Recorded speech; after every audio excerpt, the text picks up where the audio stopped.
Hello, I'm Lisa Harrison, and today I am speaking with Alfred Webre, the founder of exopolitics, which is the study of the law, governance, and politics of the universe.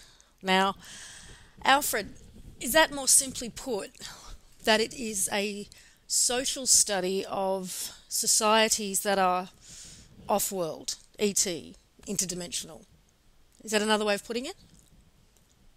Yes, that's actually a very a very good way to put it.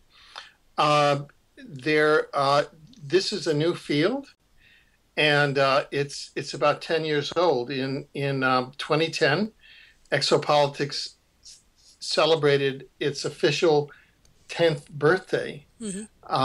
It was launched with the publication of my book Exopolitics in the year 2000, and there are various approaches to it.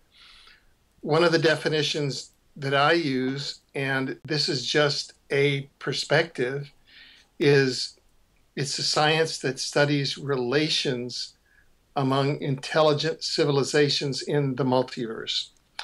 And I think that your definition is very good because it emphasizes the interdimensional aspect of intelligent civilizations.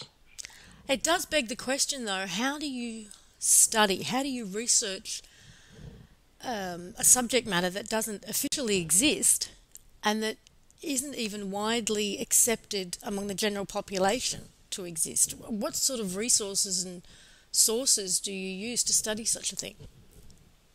Yeah, well, that's a very good question, uh, and there's a large precedent to it because um, in the history of the human race, for example, there are areas of human belief, such as the human afterlife, which we can call a dimension, for which there's only until recently very little scientific proof. And of course, the nature of God, or what we can call an intelligent source to the multiverse. And yet, from the public opinion polls, depending on which cultures you ask, there's a wide belief in the human afterlife. There's a wide belief in intelligent design. And when we get to the subject of extraterrestrials, there's a surprisingly wide and wild, if also, in that, for example, one of the more rigorous polls, the 2002 Roper poll, roughly speaking, held that about 85% of adult North Americans, and this is somewhat congruent with opinion polls throughout the world, but they are congruent. Their belief systems are congruent with an extraterrestrial presence. About almost 50% believe that extraterrestrials are visiting Earth now, and up to 6 million people in North America believe that they've been abducted. And about 70% of the people believe that the governments have been hiding something about the extraterrestrial presence. Those numbers are extraordinary. And Yeah. So yeah. from an objective standpoint, we have about 50% of the people who now believe that extraterrestrials are visiting Earth. And if we look at the U.S. or at Canada, where voting in national elections is not mandatory as it is in Australia, you have about a 50% voting rate. So you can say that about as many people believe in the extraterrestrial presence as vote in a presidential election in the US. So we are dealing with with something that's an unknown.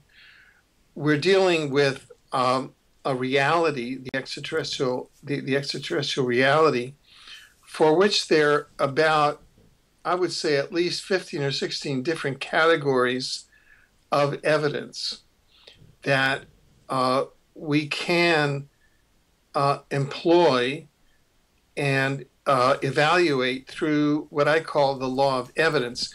My own background is as I studied law, I've taught law in 2 universities, and I'm an international judge.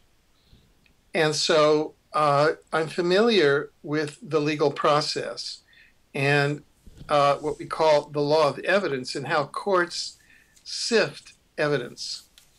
This is either the testimony of witnesses, either eyewitnesses or expert witnesses, or how the law deals with what they call documentary evidence, which can either be any form of documents. It can be, uh, uh, you know, papers, memoranda. It can be photographs. It can be radar reports. It can be any sort of any sort of document. So that let's take a kind of a cutting edge issue in exopolitics, and that is the relationship between the human race on planet Earth, Sol 3, and and our relationship to the apparent human civilization that is living under the surface of our nearest planetary neighbor, Mars. Well, we have a whole category of evidence there that, according to the law of evidence, we can use to evaluate the probability or possibility that intelligent life exists on Mars. We have the evidence of government insiders, of eyewitnesses. And we can take their evidence and weigh it much as we would weigh and qualify it, much as we would in a court of law. And we can take the evidence of expert witnesses who can weigh and evaluate documents. We have a lot of documentary evidence about the existence on Mars of life, current life. And those documents come principally now, they've been produced ever since the landings of the NASA rovers on Mars. The NASA rovers have made possible for the first time in history photographs from the Martian surface. This is photographs of what's actually happening on the Martian surface. And NASA routinely puts these photographs, which are typically large composite photographs of specified areas of Mars. They're like almost doing a survey, a photographic survey of Mars. And then our organization, I'm chairman of an organization called the Mars Anomaly Research Society. Our website, for those of your viewing audience would like to visit it, is projectmars.net. And we take these photographs, and we have trained photoanalysts from all around the world who then go in to these large NASA photographs and expand them and begin to look at details and begin to identify what in the larger details appear like amorphous, but what are called anomalies, Mars anomalies. Gee, that doesn't look like a rock. That looks like a statue of a woman. Right. That begs the question, who do you think is there? I mean, are you talking about perhaps our shadow governments, or whatever they're prone to be called, have already gone there? Or are we talking about a species from elsewhere, or are we talking about an indigenous Martian race? What do you think is actually Well, going on? I would say that uh, some of the above, and so I'll just cut to the chase without detailing how we arrived at those conclusions.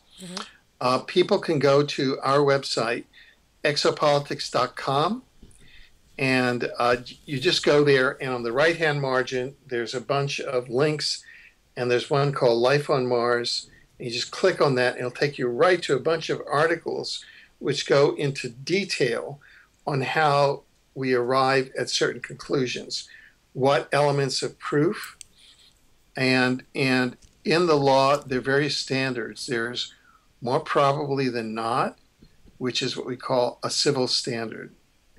And then there's a criminal standard, which beyond a reasonable doubt.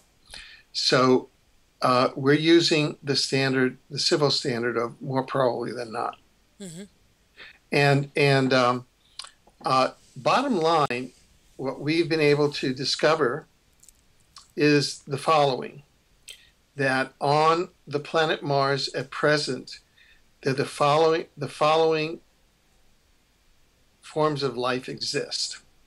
Number one, there exists a human, an indigenous Martian human life, which are actually our genetic cousins, Hmm. and which apparently are deductive reasoning from other artifacts that we've discovered on Mars, including sarcophagus, the sarcophagus in which there is the format of an Egyptian king with the conical hat, like the conical hat that was on Nefertiti, the queen.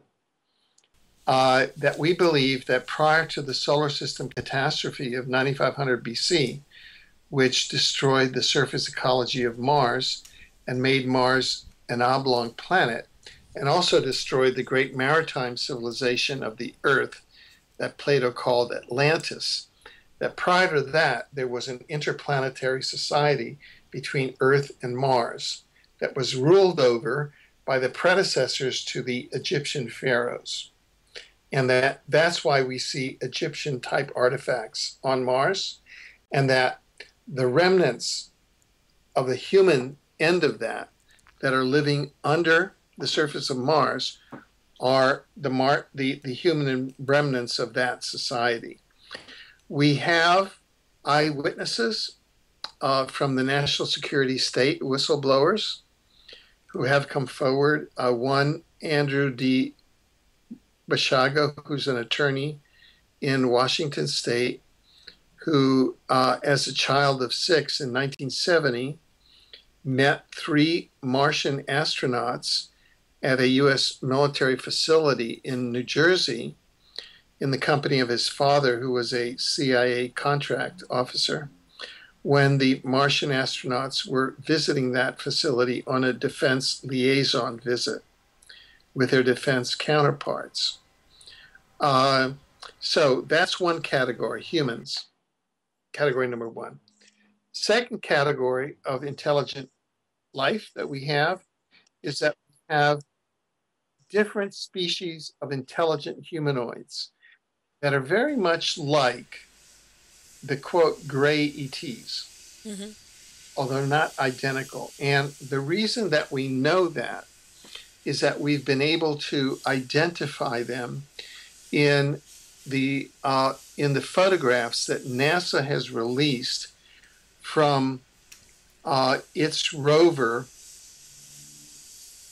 Spirit or Opportunity. In this case, from NASA rover Spirit, its photograph number PIA 10214 that was taken in November 2007 of the Gusev crater on Mars, which is about the latitude of Columbus, Ohio, in the U.S. on Mars, and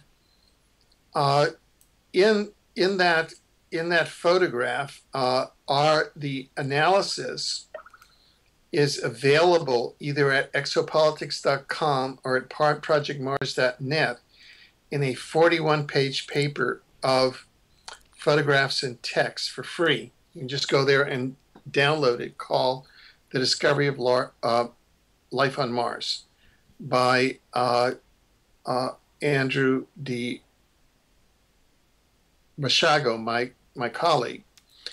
And there are various categories of humans, and also various categories of animals that are roaming around on the Martian surface. There's an atmosphere on Mars, and that's how they were able to drop the NASA Mars rovers using parachutes. There are different species of animals. Some of them are like the animals on Earth. They may have originated on Earth and or on Mars, or simultaneously on both places. There are animals there that, because Mars did not go through a KT event, which extincted the dinosaurs, there are animals there that are very much like some of our dinosaurs. For example, there's a Martian plesiosaur, but it's not water. It's not water-based. It's based on land. And then there's some strange hybrid animals, animals that appear in the Egyptian wall murals among their kind of theological or, some of the things. And these are the strangest animals. You'll see the body of a scorpion and the head of a man. These are very strange animals. Mars is different from Earth. It's a very strange place. And then there's a third category. And the reason why we know this, I personally have interviewed and spoken to 4 whistleblowers, 3 of whom have been to the U.S. secret facilities on Mars. One is Michael Relf, who was a member of the U.S. Armed Forces, who the way that the mode of transport they use to and from Mars, the national security state, is not via spaceship. About 40 years ago, in early 1971, and we know this from whistleblower Andrew Mashago and from 2 others, the U.S. developed Tesla-based teleportation and time travel. The ability to go from one point in the time-space hologram in which we live to another point in the time-space hologram. This is quantum access, accessing the quantum time-space hologram in which we live, kind of what we call the Matrix.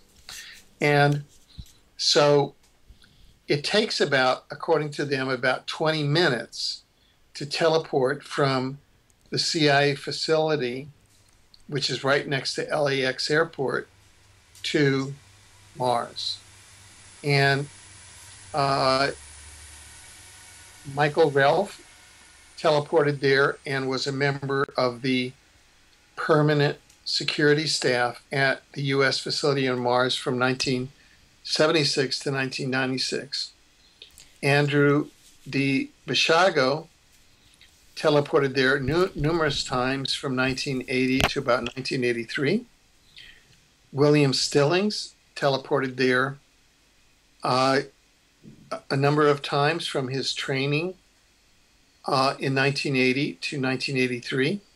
They were all trained in 1980 at a special course at the College of the Siskiyous in California, led by Major Ed Dames. And 2 of their classmates, one was called Barry Soetoro, who was there with his mother, and the other was called Regina Dugan. Now, Regina Dugan later on has taken a distinguished career and is currently head of DARPA, the Defense Advanced Projects Agency of the United States. And Barry Soetoro, in 1981 or 2, changed his name to Barack Obama, took on his father's name instead of his stepfather's name. And he's now president of the United States. So the president of the United States, Barry Soetoro, or Barack Obama, has been part of the secret Mars program. That's quite a statement. I'm sorry? That's quite a statement. Well, we have multiple witnesses, Yeah. and so that when you can get people who can stand up in court, and they are attorneys and they're taking oaths, well, now we have further witnesses. We have Arthur Neumann. Arthur Neumann was a physicist, a scientist for the Department of Defense of the United States. I interviewed him in Barcelona, Spain, in the summer of 2009, and he testified that he too teleported to the U.S. secret facilities on Mars for project meetings there, and that there were Martian extraterrestrials there. Now, to make it even more Australian relevant, Command Sergeant Major Bob Dean also said, who also spoke of the secret U.S. facility on Mars and showed us pictures, said that there are people who get up in the morning in their homes in Las Vegas or in California and take the teleportation facilities to bases in Australia at Pine Gap and commute back. So they commute back and forth via teleportation between the United States and Pine Gap, i.e., teleportation is an accepted way of transportation in the national security state. Can I just ask you to clarify what you mean by teleportation? Do you mean dematerializing and rematerializing somewhere else, or is this a form of high-speed travel where there's no dematerialization taking place, but it's moving from one place to the next? That's a very good question. The former thing of the dematerialization and the rematerialization, that was sort of an invention of Star Trek, okay, of the Star Trek movies. In fact, what happens in Tesla-based quantum access teleportation is that depending on the particular machine that's used, whether it's a Stargate or whatever, is that a vortal tunnel and an energy tunnel is opened up in the fabric of time-space. And you as a person then are sent through this vortal tunnel from, say, point A to point B. Let's say that it's Las Vegas, Nevada to Pine Gap.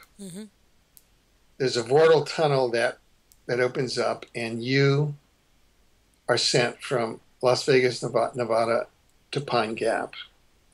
And you arrive there whole. Now, that is a pollution-free form of transportation. You have not used up fossil fuels. You have not, increased the albedo of the Earth. You have not sent greenhouse gases. You have not used up concrete, Are there any side effects or downsides to that form of travel? Whether it's to the person or the environment? In fact, if you go to projectpegasus.net, which is the teleportation and time travel side, as a childhood participant, in Project Pegasus, DARPA's project, which developed Tesla-based teleportation and time travel, one of Andrew Basiago's tasks as a childhood participant, they had to use children at that stage because adults could not handle the cognitive dissonance of the time travel. One of his regular tasks was to go from 1971 to a forward time base that DARPA had in the year 2045. Can I just clarify something before you go on? Are you talking about the same technology that can take a person from point A to point B, this tunnel on the surface of the Earth, is exactly the same point A to point B in time as well? Yeah, i.e., teleportation is moving through the time-space continuum down the same timeline. Mm-hmm. Time travel is moving through the time-space continuum across different timelines. But the same basic technology. Sure. Yeah. So that let's say that if we're defining a point in time-space, it's A, B, C, D. In other words, the space is ABC and the time factor is D. So I'm going from ABCD, this moment in time space, to EFYG. In other words, another point in time space. So I'm moving over various time spaces, whether I'm going to the past or the future, and I am there. But this is a quantum. This is a quantum hologram, and it's a technology that moves our physical bodies through it. And the Pentagon has had this technology for about 40 years. So Andy Basiago's, one of his tasks was to go to the year 2045 and to retrieve that there was a DARPA forward time base in 2045 with a project base in 2045 that had agreed to help the past, 1971, to send them project memoranda to help the past get to the future successfully. So one of the features, he says, of 2045 is that teleportation is pervasive, i.e. they've moved away from fossil fuel vehicles, from cars, trucks, buses, and automobiles, and even airplanes. Recall that all of these things were introduced because of the pressure of the petroleum companies, John D. Rockefeller, and those type of people wanted to sell more oil. So they just, hid all of the inventions. And as a result, the inner cities, all of these freeways were built up in inner cities. And the urbanist Jane Jacobs writes that the automobile is the death of the inner city.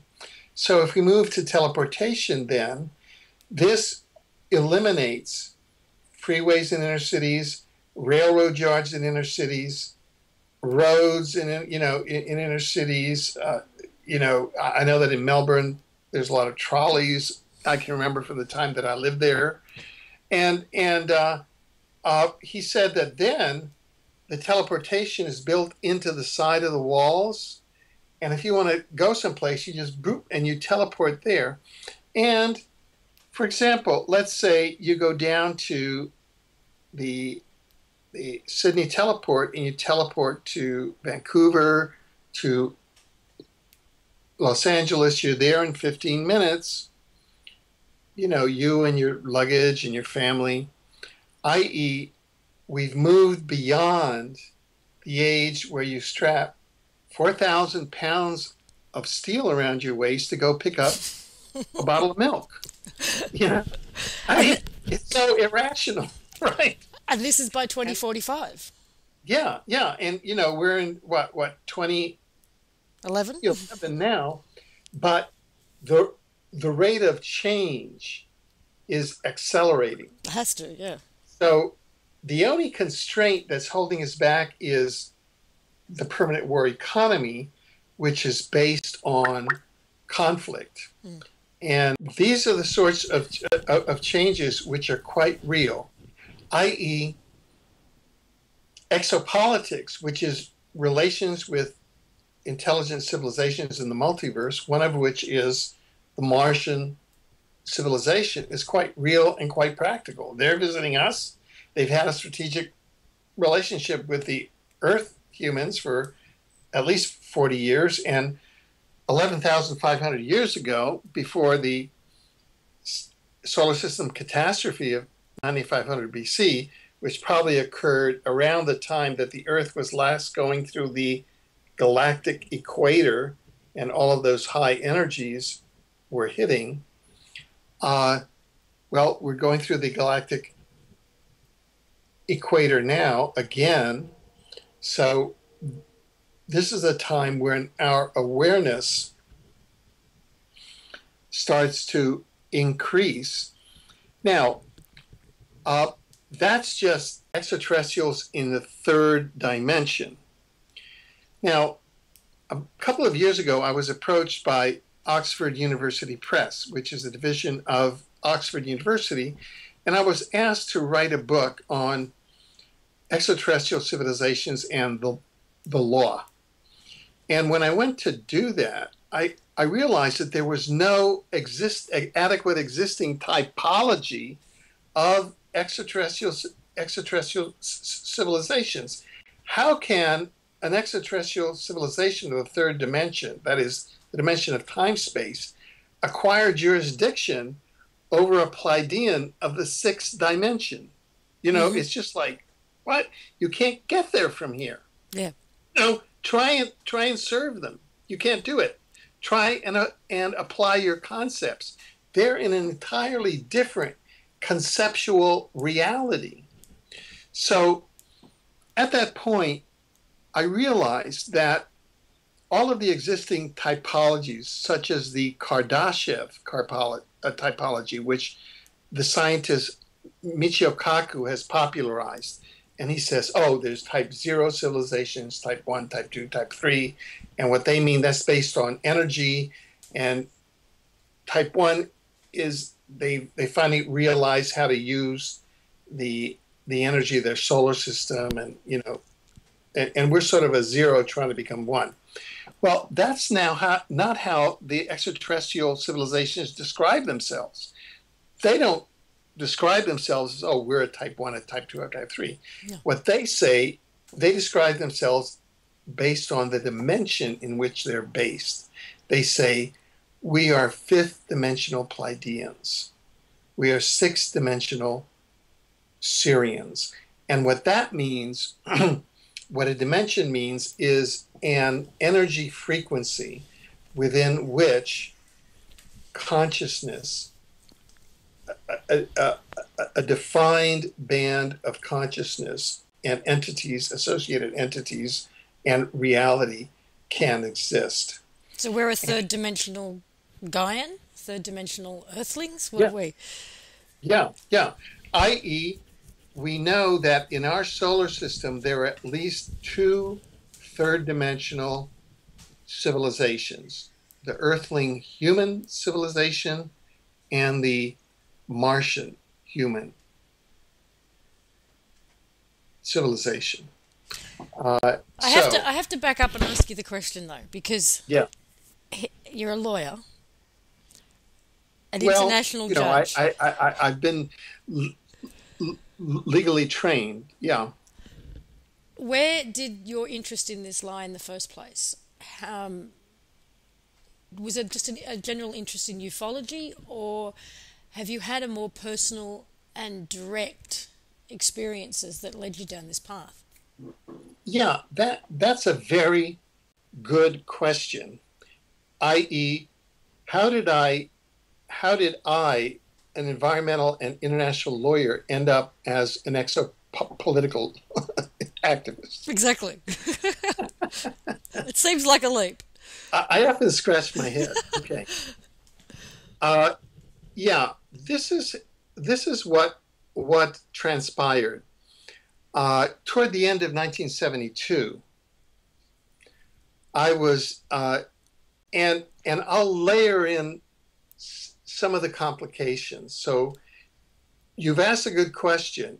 So I'm really going to give you a complete, honest answer. Great. But some of what I'm going to say may surprise you. Okay. Okay, because it's not conventional. Okay, The whole subject not, matter is not conventional. So. it's not conventional even by extraterrestrials. Okay, great.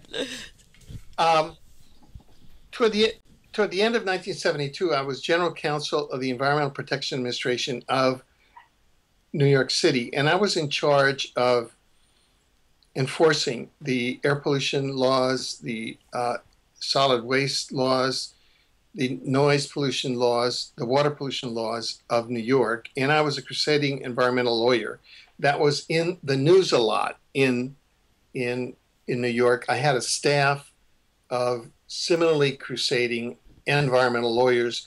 This was at the beginning of the environmental movement back in the early 70s. Mm-hmm.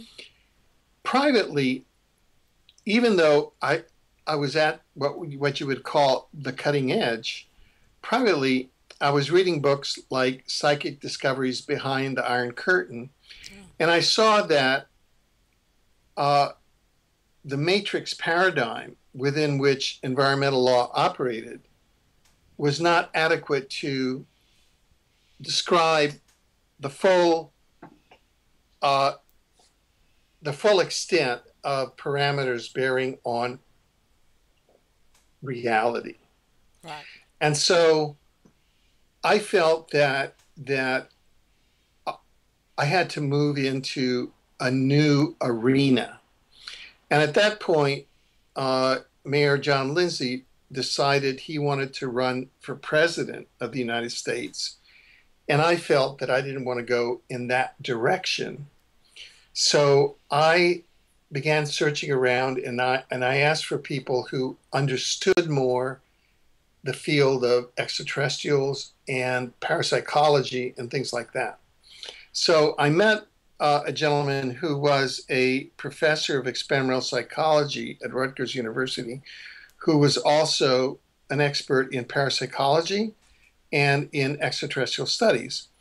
And so I kind of gravitated that way. And at the beginning of 1973, I left my work at in the government, and I launched myself full time into this field, and began,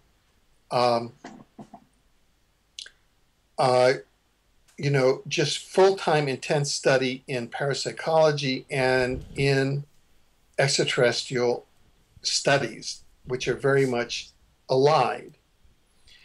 And by June of that year, had written my first book, which was published by G.P. Putnam's, and which was published nationwide in the U.S. and in Canada and in Japan. So I was launched. However, in February of 1973, this is just right when I started, I had a very profound multidimensional experience. At the time, I lived in New York City. I had moved down I had taken over what was an industrial loft in Lower Manhattan on Green Street in what is now called Soho. This is before it was really Tony. It was like cutting edge, and had built this loft in there. It was featured in New York Magazine. And that is where I was, going through this tremendous tremendous experience of transition and multidimensional discovery. Well, one night I had a multidimensional experience with an extraordinary being that was huge. And I can date my life before that and after that. Mm. And I would call it an experience of missing time, probably of about 8 hours or so. And during that time, I was shown sort of almost a movie of the next 30 to 40 years, of my life and of events on Earth. So what I'm doing now is what I was shown then. And that is how I had this extraordinary transformation and participated in this extraordinary transformation of interface between sort of a terrestrial human and intelligent extraterrestrial civilizations, and then came to develop that as a field called exopolitics. Can you elaborate And on who that being was that you had that interaction with? um, you know, I've written it down. I I don't want to go into it at this time because I think that that then puts too much attention on me, Hmm. and maybe in my autobiography at some time I'll put that down. But right now, I'll just leave it at that. And um, Well, what uh, about a related question, which is that yeah, at the moment we're hearing a lot that people are incarnating and have been for some time on yeah, Earth from different star systems, from different planets, from different yeah, dimensions, in order to be here at this time. And they're sure, remembering who they are, they're remembering who their star families are, they yeah. know where home is. Do you have any kind of knowledge about that for yourself? Do you know what your origins are? You know, I asked that. I I've been wondering what my past lives are. I've been wondering, well, am I Pleiadian? Am I Alpha Am I Syrian? Some people say, Alfred, you're from the black hole. And the issue is that I really haven't taken the time. You know, one thing I'd like to do is hypnotic regression to go to the soul memories of the interlife, so I can find out what I did in the interlife. But in my agenda, I just haven't had enough time, and I haven't come across the right people with whom I can do that. Hmm. But I'm very interested in that. And Me too. That's why I asked the question because I don't know Yeah, either. and I'm sort of still working off of that one 8 hour experience, Hmm. and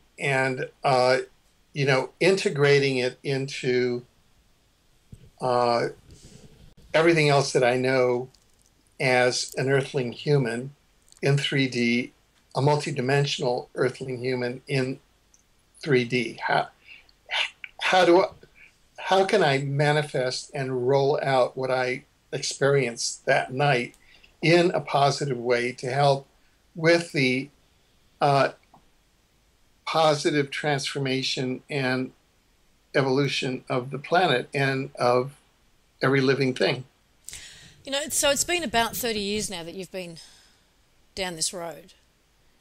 Yeah, I would date it since my life is before that experience and after. Right. So it's February. I'm from the class of 1973. So how many can you Now, put in? now, Can you put now, in? now, Nostradamus said that the fight between good and evil would begin in 1973. So, Did he really? so when that clarion call was put out, I responded. You heard it. Okay. Can you put a number on the different races, species, interdimensional groups that you've been able to identify who are playing a role here and now in the many and varied ways, whether they've incarnated, whether they're standing by on ships, whether they're doing work for us out in space. The people who've got a vested interest here, are you able to put a number on the different species you've been able to identify? Well, I can answer that question in various ways. Hmm. Okay.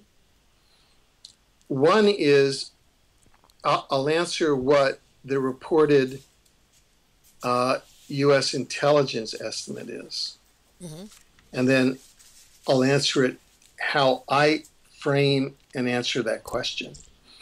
What the one report by one whistleblower, and I have this again at my exopolitics.com site, is that there are about, and this is, it varies, about 115 extraterrestrial civilizations interacting and interdimensional civilizations interacting with Earth at this time. Now, there could be many, many, many more, but that's one figure that's kind of bandied about.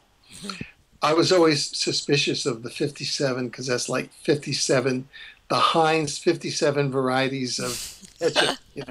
It's that typical psyops that U.S. intelligence likes to use. Okay, now the way that I approach this issue, and this is framed in terms of the concepts that are coming out in a new book that I'm writing. I've completed a 385-page draft, and it'll be published next year. It's called Dimensions, the Ecology of the Multiverse.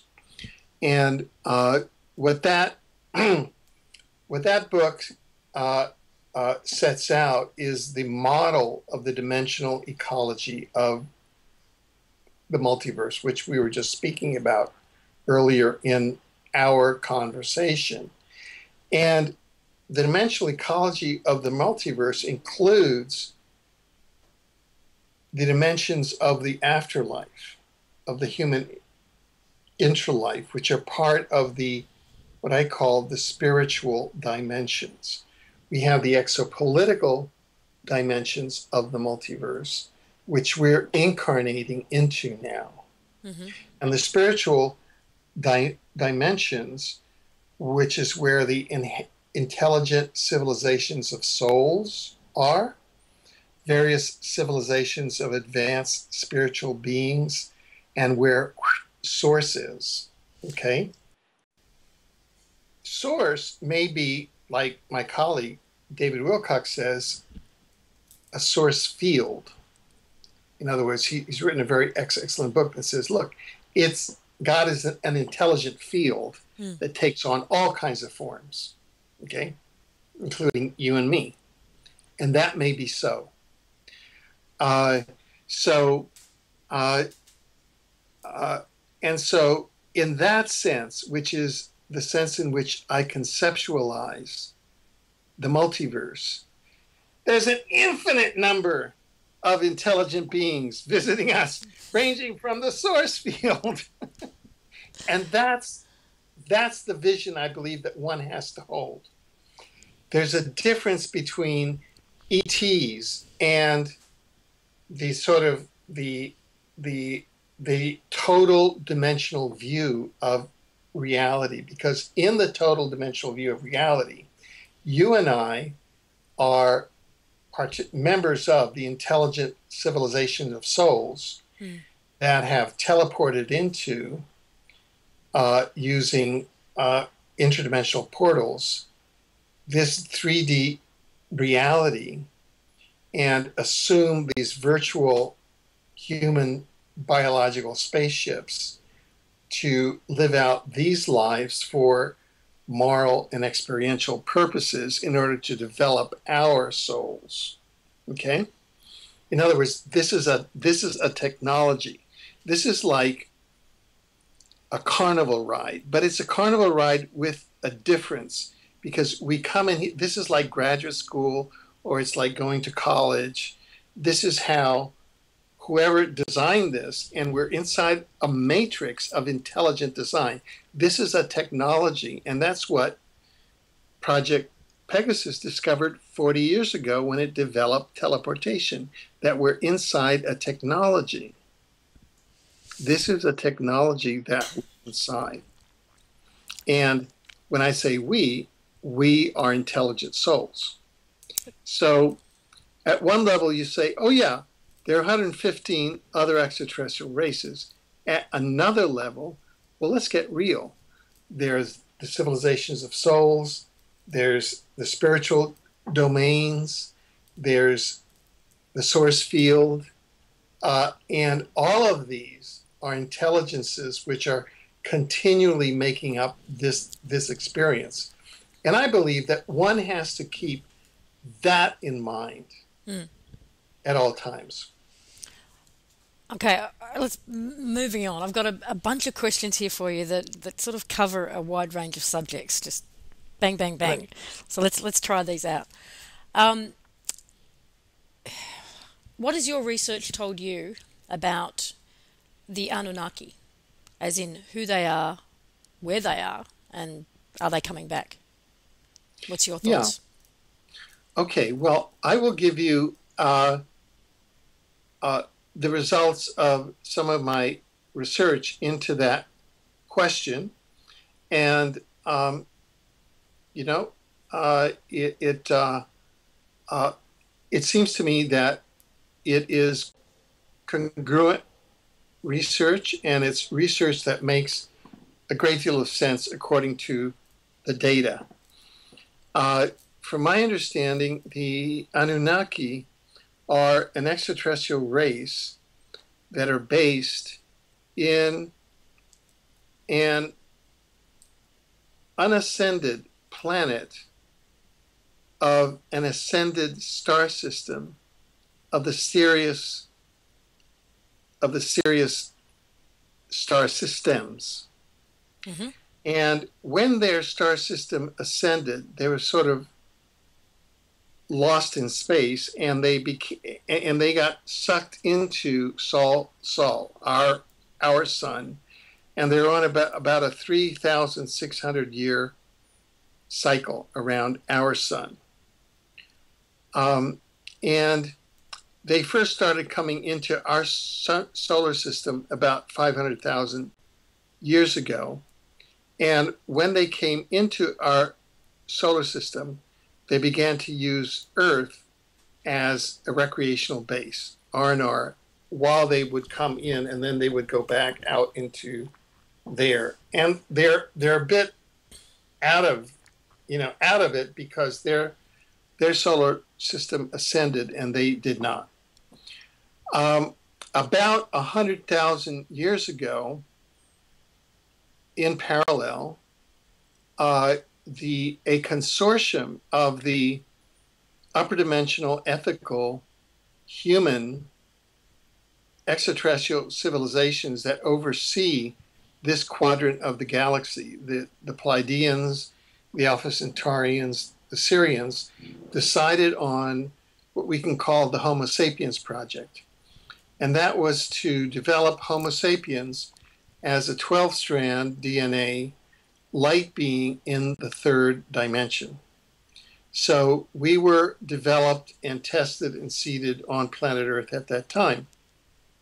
Can I just make a comment that up until that time, that had not been done before, from what I understand, that light being in such a low density 3D had not been done before.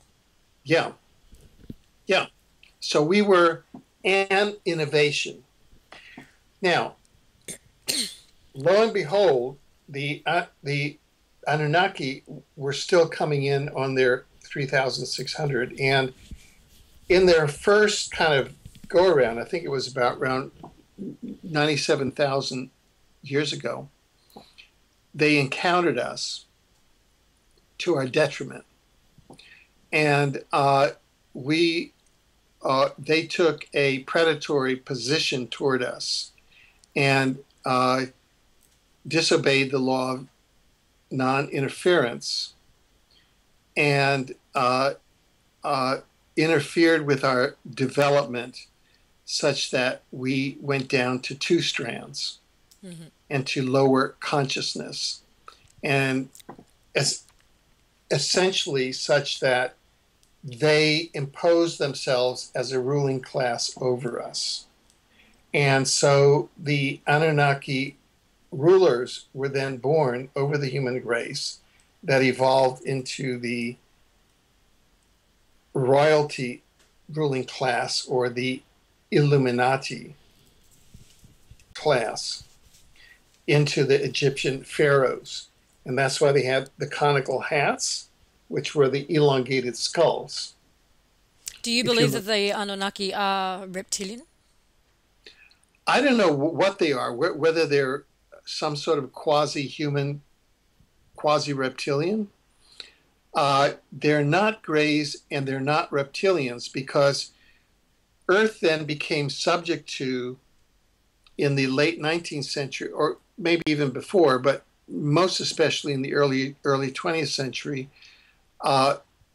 intervention, a predatory intervention by the Orion Greys and by the Draco Reptilians. And the Orion Greys, fronting for the Draco Reptilians, entered into secret agreements with the United States government in 1934 when the administration of Franklin Roosevelt, in which the Americans got technology in return for the rights of the Greys to abduct. And the reality was that the Greys were fronting for the reptilians, and it was far beyond abduction. It was actually soul capture and a lot of other things. And it was preparation for a total occupation of the planet. And in 1939, they entered into a similar agreement, secret agreement, with the Third Reich of Germany.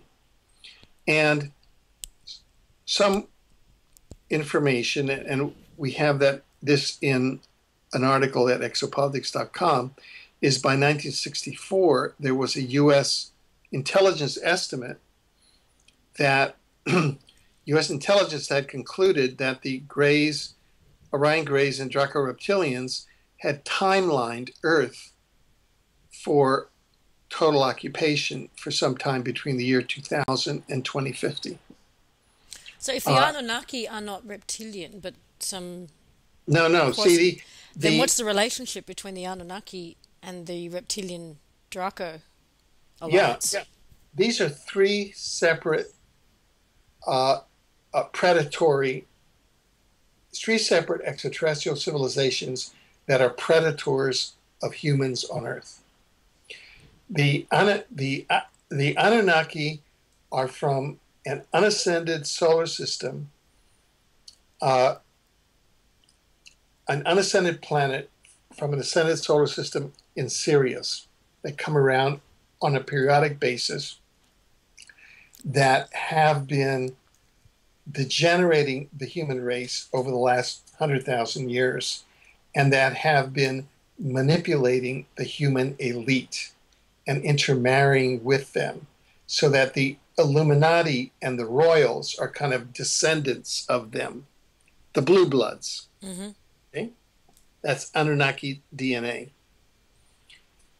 The Orion Greys and the Draco Reptilians are a fourth dimensional race that targeted this sector of the galaxy for occupation sometime in the recent past, for occupation essentially to become colonies of the Draco Reptilians. So this sort of leads to another question. When you say they're coming back, that brings obviously to mind Nibiru. So do you think Nibiru is specifically this planet that they occupy that did not ascend and is on its way back? And if so, does that mean that the Anunnaki will in fact be, to put it another way, pissed with the reptilians for getting in on their project? Are the reptilians likely to be just as much trouble? Those are all good questions. From an exopolitical standpoint, there have been intervening factors in our favor. Things are really going well for the human race on Earth now, exopolitically speaking.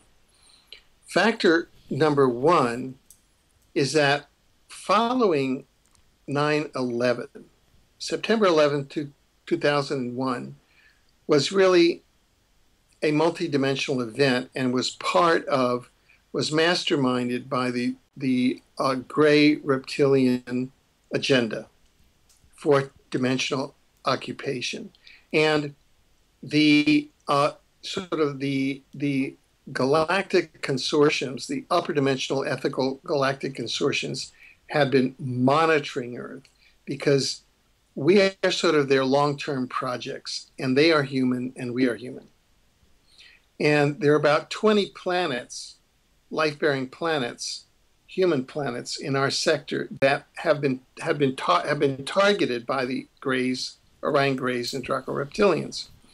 So this consortium has the ability to monitor in time, to go backwards and forwards in time. And they went forward in time and noted that about 350 or so years in the future, a great tyranny with the reptilian and if the reptilian and gray occupation went forward, a great tyranny would arise in this sector of the galaxy. And that would affect them. And they traced it back to Earth, Mars, and our moons, our two moons. And so they determined to intervene right after 9/11 in a police action to eject all of the Greys and Reptilians from Earth, from Mars, and the moons, and all their underground bases. And what ensued was a very fierce 10-year war,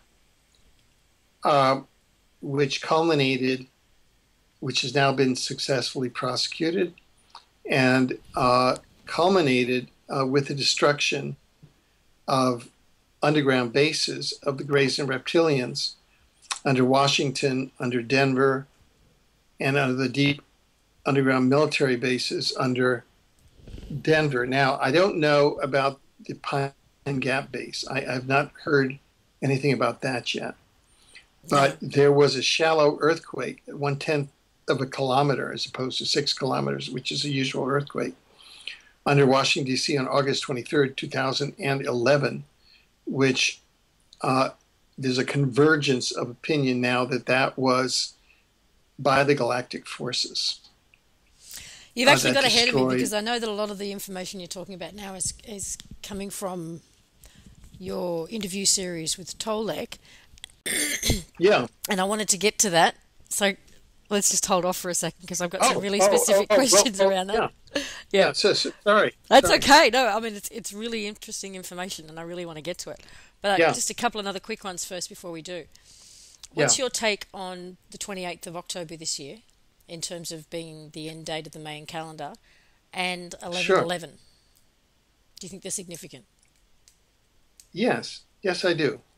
I have, with regard to October 28th, that comes from an analysis by Dr. Carl Johan Kalaman of the University of Washington, who's gone back over the entire Mayan calendar and shown that it is actually a series of alternating frequencies of consciousness energy emanating from the interdimensional portal at the core of our universe. Science now knows that there's more than one universe in the multiverse. They're parallel universes. We just don't know how many universes there are.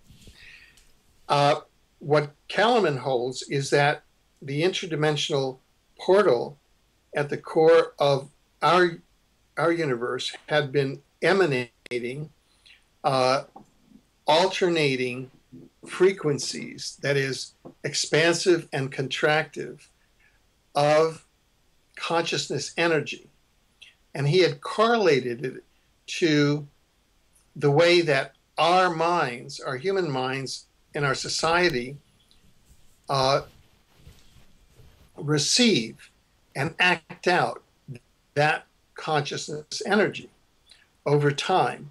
And that consciousness energy was the alternations were becoming more and more accelerated, so that this final period of the ninth wave, which went from March 9th, 2011 till October 28th, that short period of time used to take hundreds of years in prior eras, if not thousands of years in some of the early eras, starting with the Big Bang. What October 28th represents, according to his calculations, is that at that time, the interdimensional portal at the core of our universe is going to be emanating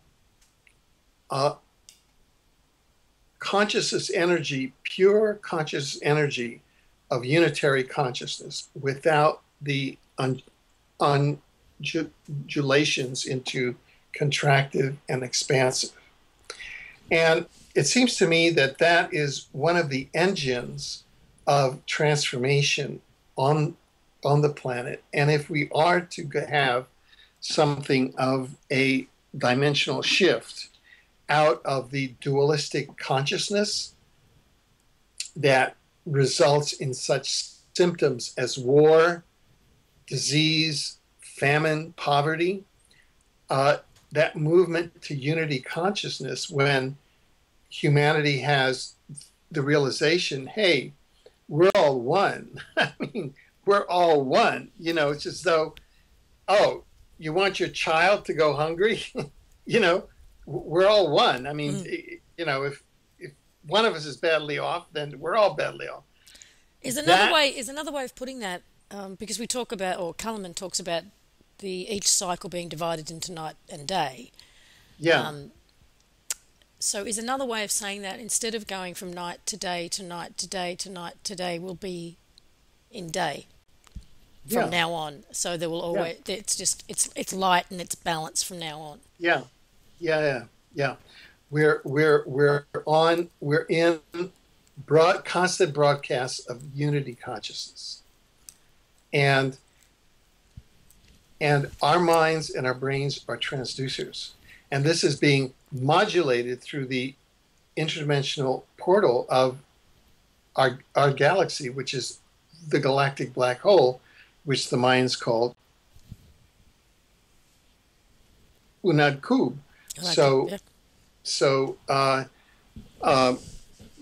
You know, so we're at a very important moment, and it corresponds with our solar system transiting the galactic plane of the Milky Way galaxy, and with a more intense and higher vibrations of the frequencies there. So what about 1111? What's specific about that date? Have we just put an emphasis on it because it looks good with all those ones, or is there something really to it? Okay, well, again, I've been, I can only there rely on several individuals, witnesses from different areas who've told me different things about that date, and leave it for people to judge whether it feels right for them or not. One of the first person who sort of let me know that there was something special about 11-11-11 was Anthony Kane. And he's a gentleman who's a great grandnephew of Dr. Martin Luther King, who won the Nobel Peace Prize. And Anthony Kane had to escape the United States and seek what I would call spiritual exile in Canada. Spiritual exile because the political system will not recognize that the United States is politically persecuting people. So he had to seek some sort of exile for his life in Canada, and that is because he was a very successful tailor in the motion picture industry. He made the costumes for many of the stars in motion pictures and was based in Seattle, Washington, very close to Vancouver, Canada, where I live. And while there, he relates that he was visited at his home by a large spaceship which came down over his home, and the door opened, and these 12 individuals in capes came down the gangway there and said, "We are the Council of 12," and they proceeded to tell him about the dimensional transition shift that the Earth would be going through during the period from 2011 through 2013, and that there would be a series of gateways or portals, and that an initial portal would be on 11/11/11. Well, then a number of the subsequent people that I began to interview began resounding that same theme of 11/11/11. And the most recent one was a contactee of a reported galactic governance council that includes reportedly a membership of both the Galactic Governance Council of our galaxy, the Milky Way, and of the Andromeda galaxy. So, objectively speaking, I have not come across what I would call objective evidence of 11/11/11 because it seems to be tied to the Gregorian calendar rather than to any of the underlying astronomical calendars, such as the Mayan calendar, and whether it is a numerological aspect of the Mayan calendar or whether it is a meme, I don't know, but there you have it. Okay. One more quickly. We've both interviewed George Kavasilis, and he has said, and I'm sure you've heard this from others of your sources as well, that we hear a lot these days from the Galactic Federation of Light. There are many people who claim to represent them, speak for them, but there is also another group who calls itself the Galactic Federation, full stop. Yeah. Now, George says that the Galactic Federation of Light is actually, and the Galactic Federation, they are not the same groups, and the one that calls itself of the Light is actually part of the reptilian grey agenda, who are trying to hijack this movement, so to speak, hijack this ascension process, and not to confuse the two. Have you actually had any more, apart from George, supporting that theory? Oh, sure. You can, people can go to exopolitics.com, and there is a link on the right-hand menu called Andromeda Council. And just click on that and go to FAQ or to any of the articles. And there's in-depth analysis there of the differences between the Galactic Federation, which is a galactic governance council of star systems, and the Galactic Federation of Light, which is a kind of a propaganda front for gray and reptilian activism in this sector.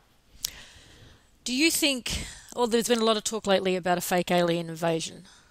Do you think that's going to go ahead? Well,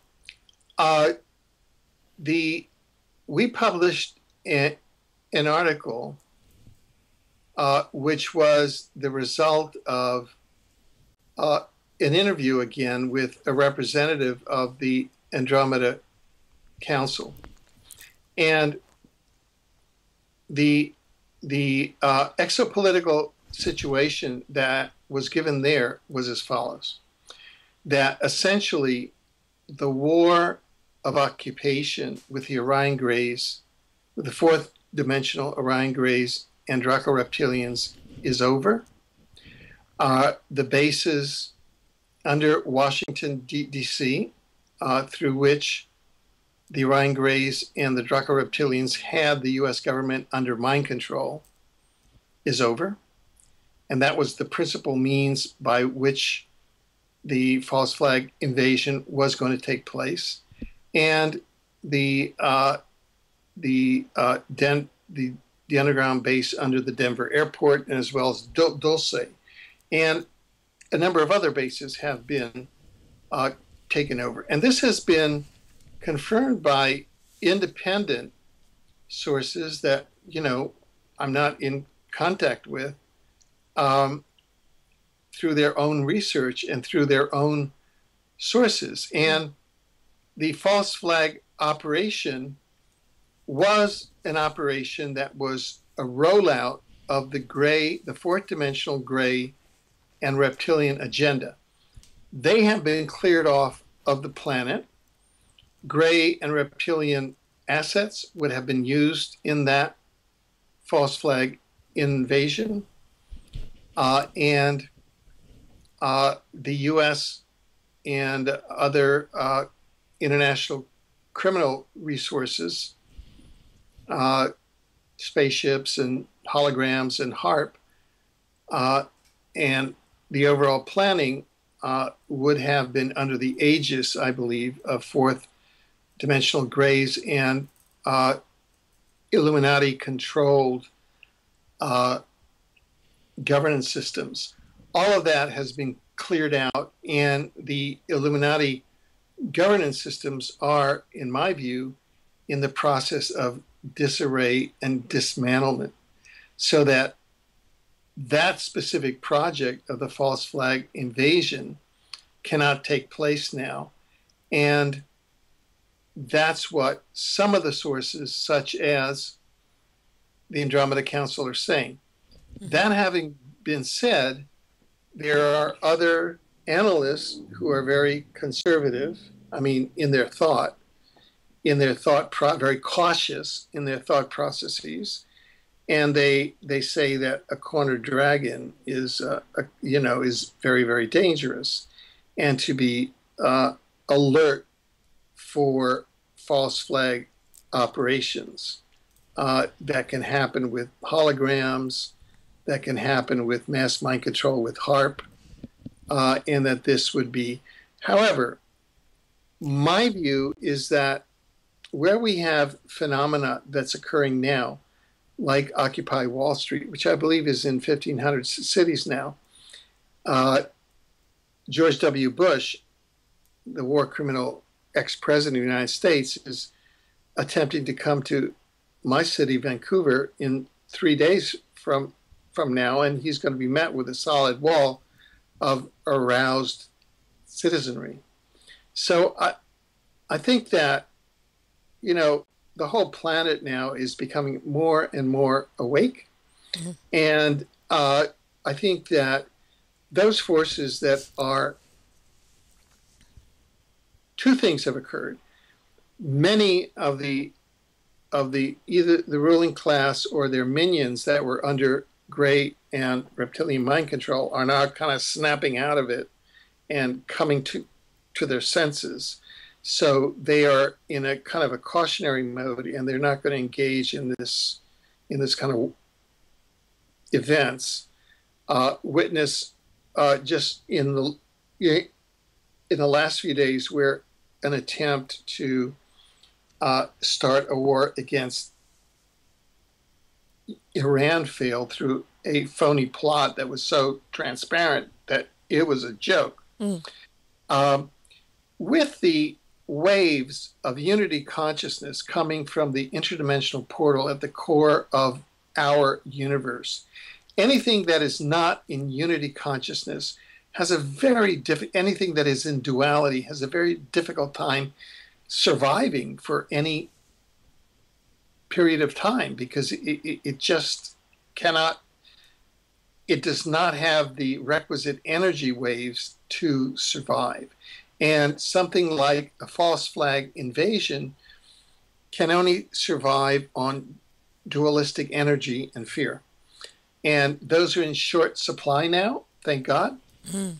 So I suspect, now, having said that, I think that there's a very important point, and that has to do with timelines. What we have said is that Earth really is not on a catastrophic timeline, but is on a positive timeline. And we said that because there were at least two studies. One was a 1970 study from DARPA's Project Pegasus, in which there was a one-time chronovisor probe to 2013, in which it was found, again, my colleague, who was then a childhood participant, found the U.S. Supreme Court building, Washington, D.C., under 100 feet of water, brackish water, in the year 2013. A parallel finding was the Farsight Institute in Atlanta, Georgia, conducted in March of 2010, the largest experiment involving the largest number of military trained remote viewers in history, in which they viewed 2013, and 39% of them found the Earth in an utter catastrophe. They found the Sydney Opera House destroyed. No one left in Sydney.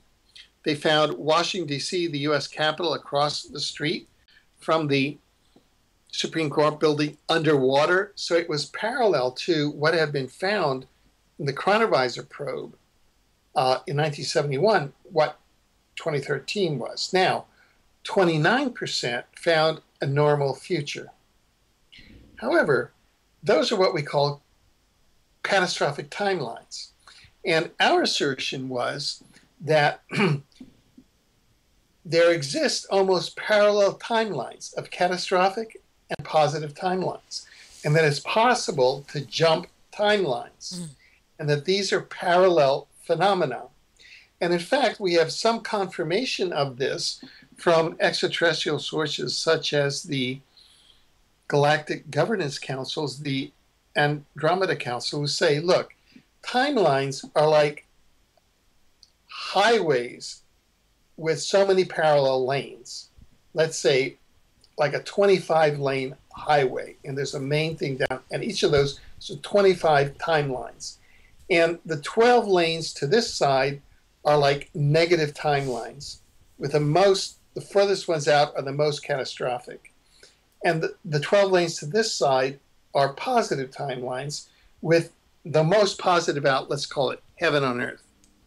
And so what I believe is occurring is that with the combined effort of all of this unity consciousness, being waves of unity consciousness coming out from the interdimensional portal at the core of our multiverse, of our universe, along with our going through the equator of the galaxy with all of its increased frequencies and vibrations, is that humanity's consciousness is expanding, as is the consciousness of all living things. We're entering what's called the photon belt. So we are inching over timelines into positive timelines. So all the elite that went and built these underground bases, which they did, because back in 1971, they used their time travel technology to look forward into 1913, and they saw Washington, D.C. and the Sydney, opera building, opera house underwater or destroyed. they were looking at a catastrophic timeline, but they weren't sophisticated enough to know that timelines are not deterministic. They're variable, and that you can shift timelines. So the best thing that we can do as humans is to go vertical and meditate positively and think positive thoughts, and to bring our entire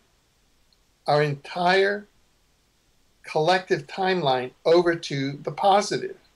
And the future that, as a futurist, I'm projecting is that by 2025, we will have on Earth an objective condition of, quote, heaven on earth. And that is pretty much what Kalaman says. And I believe that that's what we can interpret as, the fourth dimension, or things like that. Just a couple of comments on what you've said. I mean, it makes sense to me because we've had a lot of prophets over the last couple of hundred years who, have had some extraordinary 95 to 98% accuracy in their prophecies, until you hit around the 1980s or 90s, and suddenly none of their prophecies are coming true anymore. They just hit this wall. So whether it was the convergence in 87 or something else, but it was like we changed timelines at that point. And right. They could, one hit after another, and then nothing. Something clearly happened. For me, on a more personal note, I feel that August was that month for me. Whether I personally changed timelines or whether collectively we did, but August was a very fear-based month for a lot of people. There was a lot in the media. There was a lot going on in people's personal lives, and it was as if kind of woke up one morning and that fear bubble burst. And all of I no longer resonated or had any kind of connection to natural disaster prophecy or warning, or that the New World Order was going to actually achieve their agenda. All of that seemed like a fairy tale now, and all I saw was a completely positive outcome. And I couldn't even go there. And I'm not the only one. I know that others experienced the same thing, because I had a lot of feedback when I've shared bits and pieces of that information about, wow, the same thing, it was the same thing. The focus so far in terms of other species and races has been off-world, but there's also a lot of information about what's happening within our own Earth. Agartha, for instance. Sure. So do you have any information around that civilization, its existence? Or, there are people who claim to actually be from Agartha and who have incarnated on the surface, or have actually just come up to the surface to interact. Sure. Well, yes. I believe that some of the more enlightened views, and people can go to exopolitics.com again for a book or essays that have been written in this regard, is that the coming quote-unquote disclosure or the awakening of humanity is a joint project of the advanced human extraterrestrials and Telos or Agartha. And that comes together jointly as the humans who have been asleep awake. And so I have come across evidence and studied the evidence of an inner Earth civilization, and come across witnesses to it, perhaps not in the depth that I have the celestial, interdimensional civilizations. The evidence that you do have, is it suggestive to you that this civilization exists and they are interacting with us? Well, yes. For example, there's the whole issue of whether Admiral Byrd was admitted into the civilization of the inner Earth. And went in there and then was asked to leave and did. And I just through happenstance uh, uh, met a person who was associated with someone who was on Admiral Byrd's plane when they went in to tell us. So I haven't investigated that with a high degree of certainty, but I have published articles and a book by others at exopolitics.com that holds that uh, the the disclosure by upper dimensional extraterrestrials of their presence to humans is coordinated with the disclosure by Telos of their presence, Mm-hmm. and that there is a terrestrial, a deep terrestrial connection, and that there are ambassadors on the earth from Telos now. Okay, one more question before we get into your series of interviews with Tolek, which is we mentioned earlier the Occupy movement, Oh, and yeah. that I'm interested to see where you think that may lead to, because I mean there's every opportunity and many attempts we've already seen to say co-opt or hijack this movement. Yeah. As an example of that, there was footage of some police officers being very rough with a demonstrator, and I still don't understand the purpose of putting that out there, but what came to light was that the so-called demonstrator was wearing the same police issue boots as the police officers, Right. and some very observant YouTuber picked that up, pointed that out, and that's one example of what seems to be a number of incidences where not is all as it seems, and that it's a bit Right. staged. And we've had mainstream media firstly ignore it until people were getting pepper sprayed, and Yeah. then reporting that it's a demonstration against everything from the environment. People are unhappy with the environment. That's why they're occupying Times Square and New York City. To angry at the banks specifically for a specific reason in terms of the bailouts. So trying to minimise the cause, trying to sidetrack the message. Well, of course, they're also saying that they don't have a message. But so, where do you think this could lead? Do you think that this will be an attempt to be co-opted and introduce martial law, or do you think the people will actually be able to get this to be a real movement for change? Well, I think that you've asked the question in a very clear way, and both may happen. Hmm. I.e., if you if you go back to the French Revolution or the Bolshevik Revolution or the Nazi Revolution, it turns out that George W. Bush's grandfather, Prescott Bush, through Skull and Bones and through the Tyson Bank, was funding Hitler in 1923. Mm. And it turns out that his Skull and Bone buddy, uh, Averell Harriman, was funding the Bolsheviks.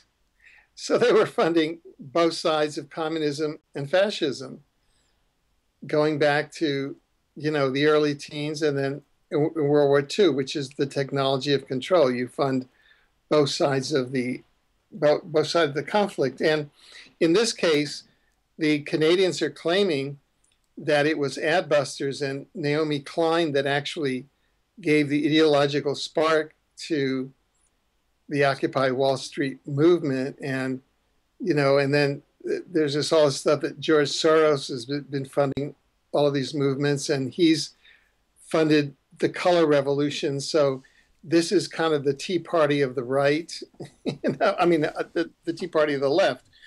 But that is sort of a very narrow definition, because at the same time, that's just one expression of what are humans' responses to the energies of unity consciousness coming from the interdimensional portals at the core of our multiverse. So we don't know. I mean, what's going to happen over the next 5 to 10 years is literally unknowable, because it will be accompanied by changes in consciousness, and those may be really profound.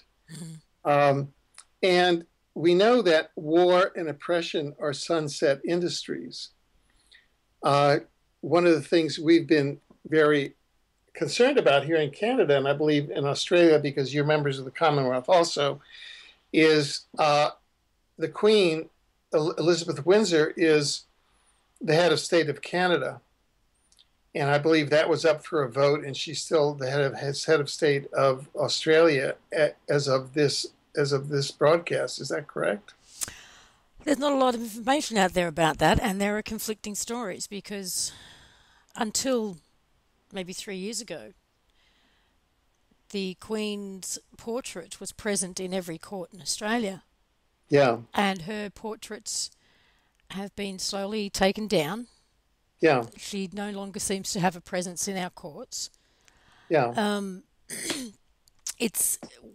We also have a battle here between the Indigenous population, who are a growing force politically against the Commonwealth, with the documentation and some very heavy evidence to support the argument that the people who came here initially came here against their own orders, the Queen's own orders, in terms of terra nullius. And, if a land is occupied, you are not to interfere. So they claimed the land was not occupied and then attempted to eliminate the occupants, going against their own orders. And so things like that, and apparently they have support from within the royal family itself to get the Commonwealth out of Australia. So there's a lot happening on a lot of different levels over here. I see. And none of it's official. None of it's really getting any mainstream or public attention. It's just they are underground movements, but there's many of them. Yeah. Well, so that to get back to your question, I don't think that there's a way to really narrowly categorize the, quote, Occupy Wall Street movement in a way that the mainstream media is trying to narrow that question. That parts of that movement, is it just adbusters in Canada? Is it just those people down in that park? What about the Canadian company that owns that park? Is it now the people in the 1,500 cities throughout the world? Who knows what it's going to be a year from now? Is it going to be like, maybe, who knows? I mean, maybe if you're not with Occupy the Planet, then you're really in trouble. Yeah. So, I don't put it this way. I'm not worried about. I think that Occupy Wall Street came around just in time to put to rest the false flag operation, to put to rest the depopulation program, to put to rest all of these nefarious plots of totally insane, incompetent, greedy, and out to lunch, corrupt elites. So what can I say? Okay. All right. Now let's move into your interview series with Tolek. And for those Okay. who aren't familiar with you, your work, or this series, I'm just going to try and give a brief summary. And by all Okay. means, tell me where you need to fill in the blanks or where I've perhaps misunderstood.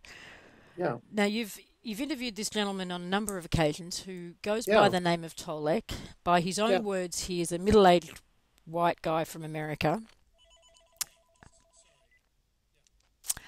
and he is in communication with predominantly a commander of a biosphere, which is a member of. This is also getting rather complicated, but the a group that calls itself the Andromeda Council, which is a Right. collection of representatives from planets and star systems that oversee the Andromedan galaxy and this galaxy. Yeah. Does that sum it up? I think it. I think it does. Okay. Now, he has not identified himself. The name Tolek is the name that has been given to him by this commander.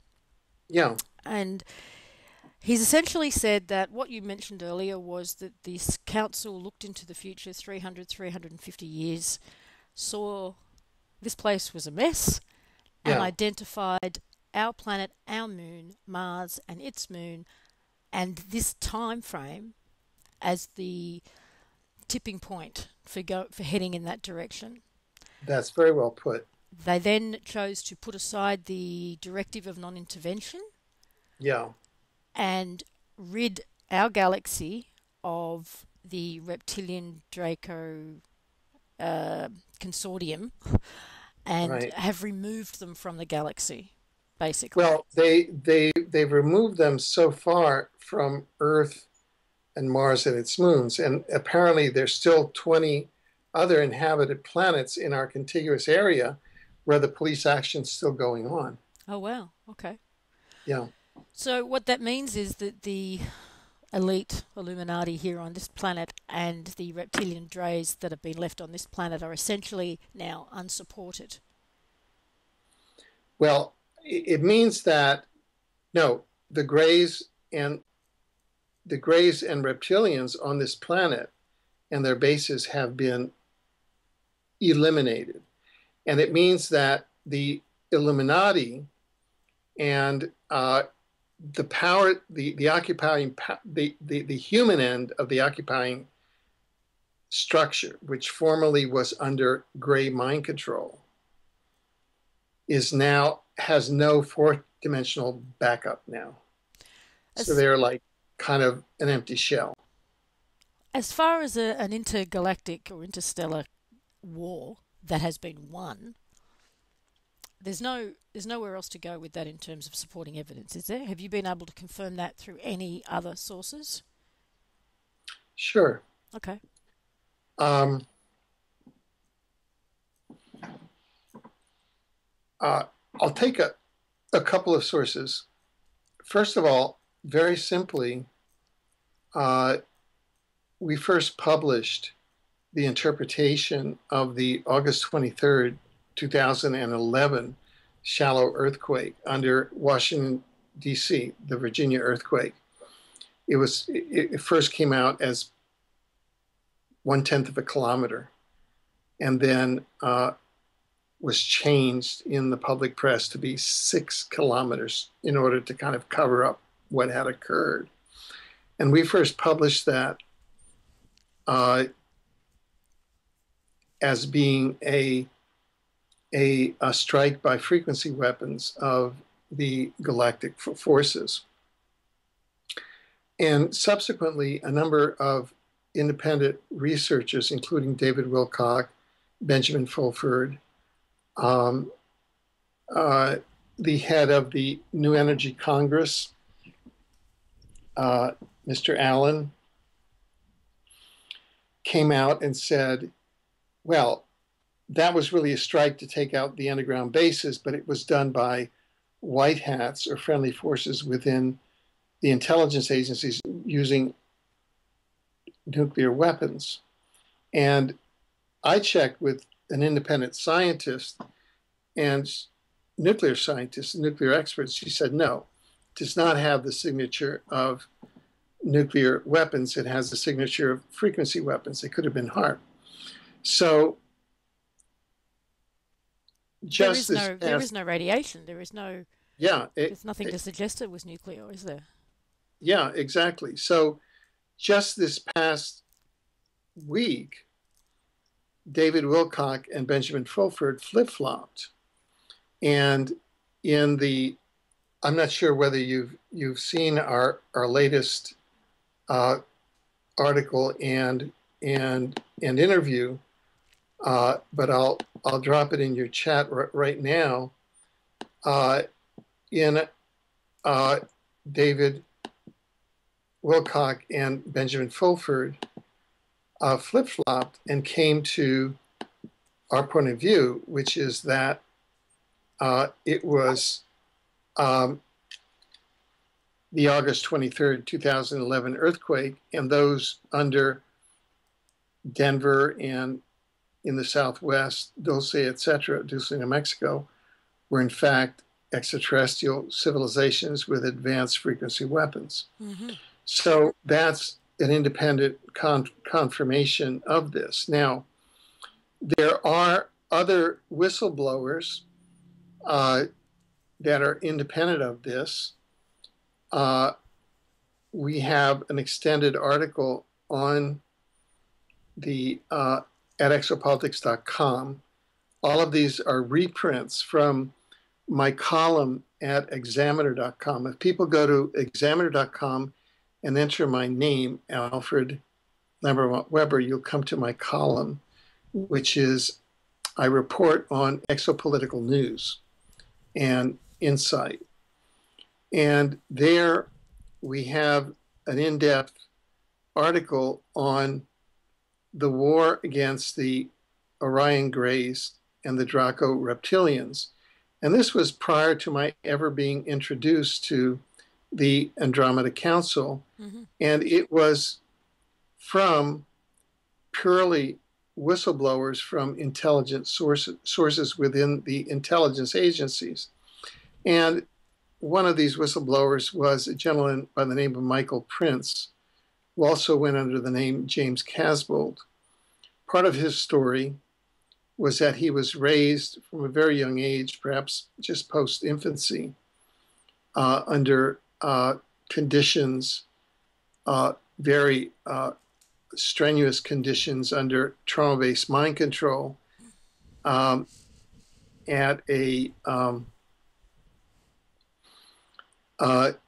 military, underground military base in Canada near, he called it Nelson or Fort Nelson, BC. And all of that jibes because he said that there were, the guards there wore Nazi uniforms. And I had been independently in touch here in Canada with a person who had interaction with persons associated with the Nazi Party who were part of the underground bases in northern BC. And also there is a Canadian military base around Fort Nelson. So the whole thing was very congruent. And he talks at length about the attacks of the Pleiadians against the Orion Grey and the reptilian forces, the different types of weapons that are used, the different types of atrocities that the Greys and the reptilians engaged in, including atrocities at the level of the soul. So once you get into this level, which I did, I realized that across the board, even though these sources are interdimensional, and I say in each of the articles, I say, there is no independent evidence, and we can only go through congruency of what they say with independent sources. And that's sort of the methodology that I use, kind of an overall congruency pattern. Mm-hmm.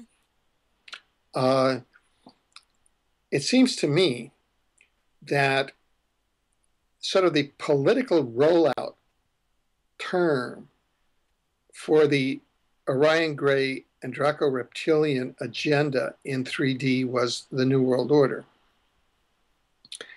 And that the New World Order has been, its core has, its back has been broken. Yeah. And that is because the force behind it, which was gray trauma-based mind control, has been broken because the advanced human extraterrestrials have defeated and expelled both the Orion Grays and the Draco Reptilians from 4D. Now, what I find really interesting is that, and again, you can go to our most recent article, you'll find it at exopolitics.com, where we quote from David Wilcock and Benjamin Fulford, who say, oh, and not only that, when the advanced extraterrestrials came in and destroyed the Draco Reptilian and the Orion Gray facilities in these underground bases in Washington, Denver, and other places, they were portaled out. That is, they were thrown out of the earth through stargates. That is exactly what the Andromeda Council representative said in his initial interview. And that is that they didn't even go through a legal process. They were just put in portals and sent to the other side of the universe. So it's not like Ben Fulford to, how can I put it? He's very 3D based. You know, it's all down to what Dragon Society and military and you know, black ops. He doesn't normally talk about anything off-world. Well, no, I wouldn't say that totally. I was with Ben for some time in Tokyo when I visited Japan, and I was staying at a spiritual center. I had been asked to go there to talk about extraterrestrials and to meet with some people who were in touch with the extraterrestrial fleet. And two things happened while I was there. The whole week I was there, the Japanese parliament debated the whole issue of what their policy would be in the event of contact. But then Ben called up and heard I was there and came over and interviewed me for Press TV. I didn't tell him at the time that I was a Press TV correspondent also, about exopolitics and extraterrestrials. And then he stayed the night, and we spent the whole night and all the next day talking about extraterrestrials in the same fashion that you and I are talking. So his public shtick is more in the conspiracy theory, but he's as extraterrestrial literate as anybody else. Well, that's good to hear. Yeah. So if the support structure is gone, does that mean that we are literally in a situation and in a position, possibly for the first time ever, to evolve and grow of our own accord without limitation and without restriction and without influence? You know, that's an excellent question, and I would certainly hope so. And I would certainly hope that by becoming aware of that and kind of carpe diem seize the opportunity, we can now, whatever the model is, we can participate in that unity consciousness, whether that'll be a long-term transformation over hundreds of years, whether it's a 200-year transformation or dimensional shift, whether it's a 25-year dimensional shift, whether it's a 3-year dimensional shift, whether it never dimensionally shifts or whether it dimensionally shifts in you know, right after 2012. Uh, um, I think that the book on the last galactic cycle has been closed. We finished that novel. That story's over. Boom. We're about to start a new story. And functionally, the way I interpreted uh, what has been told to us, and that is we're going through a transformation and dimensional shift, is that our baseline is changing. Mm.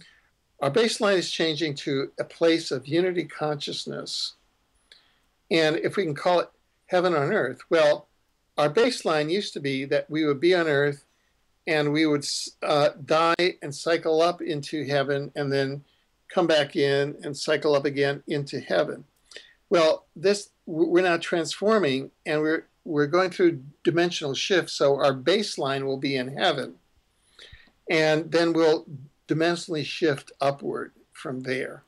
When I say heaven, I'm using it loosely to mean kind of 4D, 4D. fourth Yep. dimension, because a lot of the characteristics of what the Extraterrestrial Council describes as a fourth dimensional Earth are congruent with the characteristics of the interlife or the human afterlife as described by over 7,000 cases of hypnotic regression of soul memories of the interlife. So maybe what's occurring is that we're just shifting upward to a new baseline, and we don't have to go through that cycle again. So we'll be always up in that, what used to be heaven, and then kind of progressing from there. And what is, but I don't know. Some sources say, oh, that's 200 years away. That's thousands of years away. Other sources say, oh, it's going to happen on, there's one character that's saying it's happening on 11/11/11. And, so I say take the scientific method. If you can get replicable results, a standard laboratory protocol with replicable results yields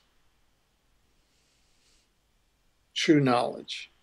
So that is kind of my approach. And I think it's plausible that that in this cycle, in this 25,920 year cycle, plus 62 million year cycle, plus 265 million year cycle, which we're all converging in now, there are going to be disappearances of species, and there'll be emergences of species. And one species that will disappear, maybe, will be Homo sapiens, and a new species will emerge to be called Homo universalis. And what that means is a multidimensional human. And that those humans that could get up the rifle, engage in war, and deal dope and torture people, they suddenly don't exist anymore. It's like they went the way of some species that doesn't exist. And a new species kind of exists, which is right now only about 3% of our DNA is activated. The Genome Project found that the remainder is actually extraterrestrial, so that'll be activated. 3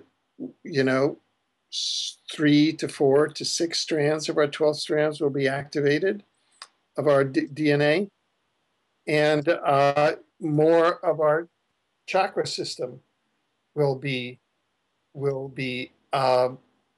activated, so that we will have the software, the firmware, and the hardware for multidimensional existence. So do you think we're going to get to a point where we go, oh, I'm in 4D now? Like, I'm aware of it. I know it. It's whether it happens in a moment, whether we wake up on the 29th of No. October. But see, I think it's a continuum. And there may be actually instance in time where, yeah, oh, I'm in 4D now. Oh. I.e., we're in a dimensional shift. And that dimensional shift, I think you kind of pointed at it. Oh, well, maybe it started in 1987. I remember I was what I did was I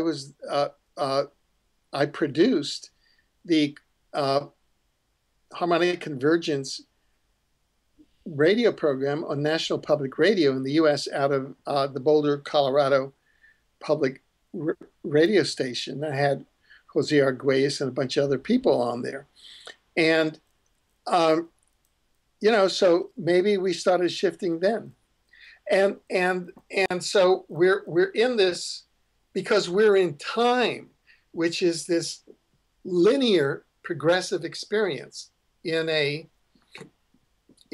kind of a traffic lane, which if we saw it from 4D, we'd see it kind of differently. But as we're shifting, yeah, it's a spectrum. So maybe I'm like, I'm almost there, and and sometimes I'm really there, and sometimes I'm less there, and more there, and so they also say that we're moving into crystalline-based bodies. So I remember attending this lecture by this person, and she said, "Look, the only job you have is to grow your crystal bodies." And I went, "Whoa!" and so, yeah, maybe that, and so there's all these kind of pains you go through and these energies that you feel, and so I try to stay abreast of all of the research and apply it and see, oh, well, maybe that's happening because I'm growing my crystalline body, and just kind of experientially treat myself as the experiment that is happening. And that's why I don't believe it's going to happen in an instant like that. It's a shift. It's a dimensional shift, and how long it's going to take, and the when, and if there's a sudden pop, I don't know. But I think that we're in the process of it, and probably if you go to different parts of the world, they're all over the place. Let's say if you went to a combat zone in Afghanistan, and they're not in 4D. I'll tell you that. No. The you've reminded me of a conversation that I had with a girlfriend not long ago, because she asked me about these dates. Which one's really the end of the main calendar? Which one is it? The 28th of October? Is it at the 21st of December next year? And what the significance of them are. And the analogy I could come up with was that there's a lot of talk around us becoming a new species. We are birthing, or the Earth is birthing a new species, and that if we compare that to actually the birth of a child, then this ninth wave, we are collectively choosing the parents. We are choosing the masculine and feminine attributes. We are picking the parents of this new species during this time of really strong manifestation. And, it's like, do we want Brad and Ange, or do we want George Bush and Hillary Clinton? Who do we want as the parents of this new species? And that this May, at the end of the Mayan calendar, the 28th of October, it's like that, okay, at that point they're chosen and conception takes place. And between the 28th of October and December 2012 is this gestation period where we really get to nurture this new vision we have for this new species. And very quickly after December 21st, 2012, it's born. We birth it. And that's the image that I've had of this whole period. Is there anything in your studies that would suggest there's some truth to that? Because I've got nothing to back it up. It's just an intuitive kind of feeling as to what we're going through. I think that all of these metaphors and similes are great. Anthony Kane used to use the metaphor that they told him, oh, on 11/11/11 is when the first portal opens up for ascension, and then the next portal opens up on 12/12/12, and on the 9 days between 12/12/12 and 12/21/12, that's going through the birth canal. So everybody's using all of these things. That's why I, you know, whoever resonates with that, well, that's fine. And there's just a huge amount of information, and it's it's best to like take in from all sides that you can, test it, give it the gut test. Does it feel right to you? And just stay source centered, because we're going through a basic evolution, a dimensional shift, and a transformation. And stay awake and stay conscious, because there isn't yet a guidebook. No. any single guidebook. And it says, this is the owner's manual. I just want to get back to a couple of specifics that Tolek shared with you in regards to Nibiru. Elenin. He said that Elenin is, and I'm kind of paraphrasing, like a tugboat that is clearing the path and drawing in what I believe is a dwarf sun. He's going to anchor that in our solar system and then go out again, and that we will become a binary system as a result. And this all should have either happened by now or is about to happen. I can't remember the exact time frame that he gave you. Has there been any astronomical evidence to support that? Well, I mean, put it this way. In the articles, I set out an evaluation of this, and all of the pros and all of the contras.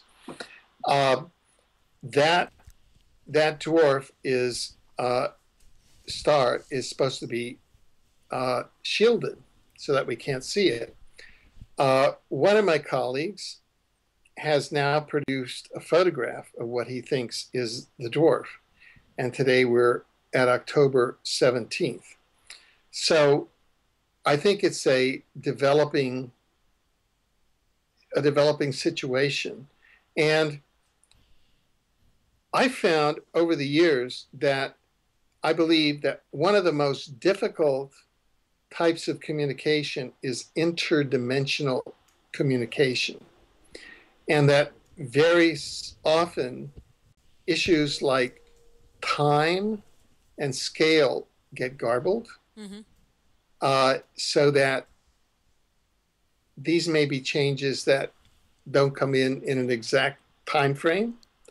And I've asked that, well, what happens if this doesn't come in the exact time frames set out? Does that invalidate them or not? So the easy answer is, well, there's some purported photographs of these bodies, and people can go to my Facebook profile and see them. And the other thing is that all of these are what we call operating hypotheses. And a hypothesis in science, a hypothesis in science is kind of a proposition. That a working hypothesis is a proposition that one puts out and about how nature works, and then you try to bring to it evidence that supports that. And the way that my function is really to give an even playing field to the more credible of these interdimensional sources, and then I present them as a working hypothesis. Mm-hmm. And at the beginning of all of the articles, I put caveats. I say, the opinions of the interviewees are the opinions of the interviewees, and they do not necessarily reflect the opinions of this website, because These are operating hy- hy- hy- hypotheses. It may come under a different time frame, but now we have possible photographic evidence. We'll see. From memory, when I first listened to that, he said that once it was in place, it would be uncloaked. Correct. Yeah. So we'll see. Okay. We'll see. Well, we have been talking for quite some time, but I just want to finish on Ellen itself because there seems to have been, whether it's just in my reality, because it's not in my reality anymore, or whether it is in the broader community, but the hysteria around Ellen seems to have died off completely. Have you noticed that? Yeah, because one of the articles that I wrote was around a psyops that was created around Elenin. And so that particular psyops passed. We're on a positive timeline, so those plans did not occur. Mm-hmm. You will notice that Barack Obama and the Secretary General of the United Nations were in Denver, where the underground base was located on the same day, and it was perfectly innocent. You know, it was a campaign visit and a kind of a photo op. So we're not in that catastrophic timeline anymore. We're moving toward heaven on earth. We're on that side of the highway where you have the 12 positive lanes, and we're moving more and more toward the positive lanes. And there's evidence, for example, and David Wilcock talks about in his newest book, The Source Field Investigations. 7,000 people meditating actually changed the crime rate in Washington, D.C. And this was a measurable experiment. So, and that's because they're transforming the source field.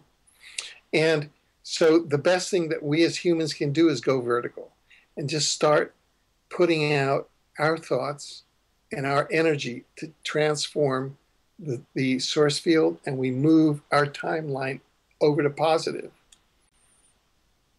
Nice way to end it, Alfred. Thank you. Thank you so much. It's been an absolute pleasure talking to you. I hope we can do it again soon. Great. Thank you.